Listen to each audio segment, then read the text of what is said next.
Vamos lá, pessoal, dar início à nossa aula, tá certo? E nosso conteúdo de hoje é música em diferentes espaços, tá certo? A música em diferentes espaços. Você sabia o que é chamado de cinema mudo? São aqueles filmes que não são acompanhados diretamente por sons, ou seja, nos quais não há música, diálogo ou sonoplastia atrelados às imagens. Ou seja, pessoal, até o fim da década de 1930, por questões tecnológicas, a maioria dos filmes produzidos no mundo eram mudos, mas é um engano pensar que nessa época as pessoas não ouviam nenhum som quando iam ao cinema. Pelo contrário, muitas vezes pianistas ou orquestras completas acompanhavam, né, a exibição dos filmes, executando músicas para sonorizá-los. E também, pessoal, nos dias de hoje, né, ocorreram algumas exibições, né, especiais em que isso é realizado, concertos ao ar livre, sejam eles com filmes ou não. Tem a vantagem de permitir que qualquer pessoa, né, aprecie a música e conheça o trabalho de uma orquestra, né, em toda a sua riqueza de instrumento e sonoridade, né? O som, né, e é a matéria-prima da música. O músico que ainda não entende a origem e propagação do som, como ele, né, o som, se comporta em diferentes ambientes e como combiná-los está deixando a verdadeira essência da música de lado. Ou seja, pessoal, sabemos que um som é produzido a partir da vibração de um corpo, né? Por exemplo, quando jogamos uma pedra na água, podemos ver que seu impacto gera pequenas ondas que se propagam da mesma forma quando batemos em um gango, né? O impacto provoca pequenas ondas no ar. Não podemos vê-las, mas sim escutá-las. Isso é o som, tá certo? Esse corpo não é que vibra e produz o som é chamado de fonte sonora. Ao vibrar, a fonte sonora faz as partículas, né, do meio à sua volta vibrarem também, até chegarem aos nossos ouvidos.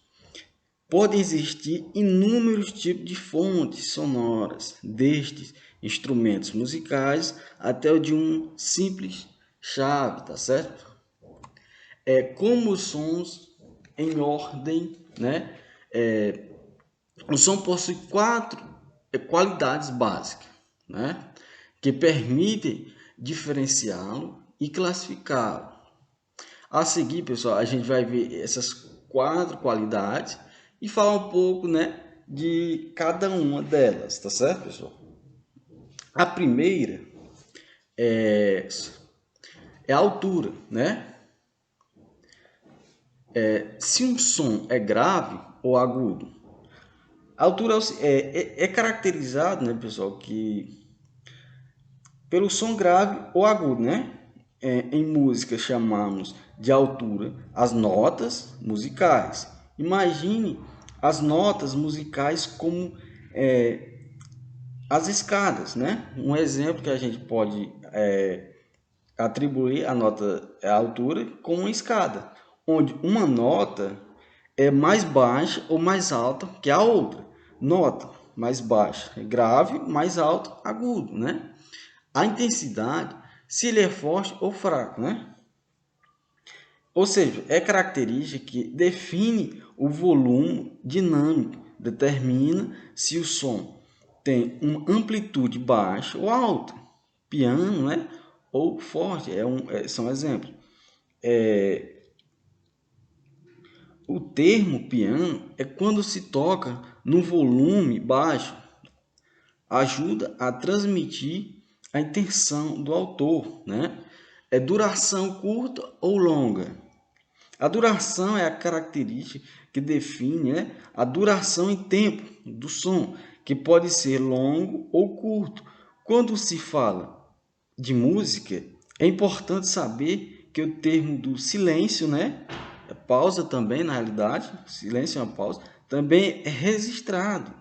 E por último, o timbre, né, é a intensidade do som, sua personalidade, sua cor. Ou seja, pessoal, é característica que define a particularidade de cada som, né?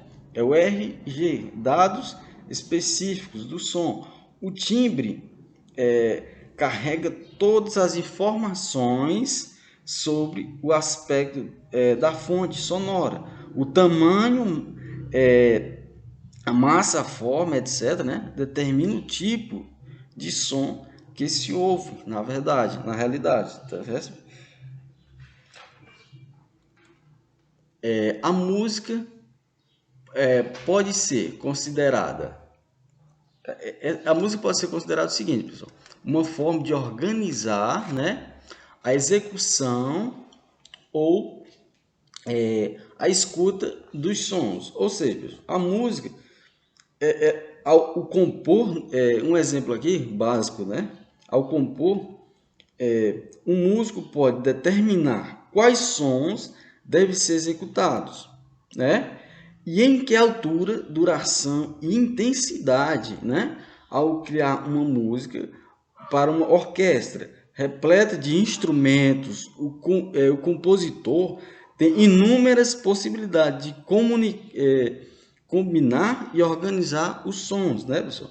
Uma das formas de representar essa ordenação de sons é por meio da escrita, na verdade, musical, geralmente utilizando partituras, né? O compositor emprega símbolos que representam os diversos elementos de sua música. Ao ler esses símbolos, né? Os instrumentos podem executar a música, mesmo sem tê-la escutado anteriormente, tá certo, pessoal? Bom, pessoal, encerramos nossa aula por hoje, né? Então, até a próxima. Qualquer dúvida, estarei à disposição. Bom estudo para vocês, tá? Tchau.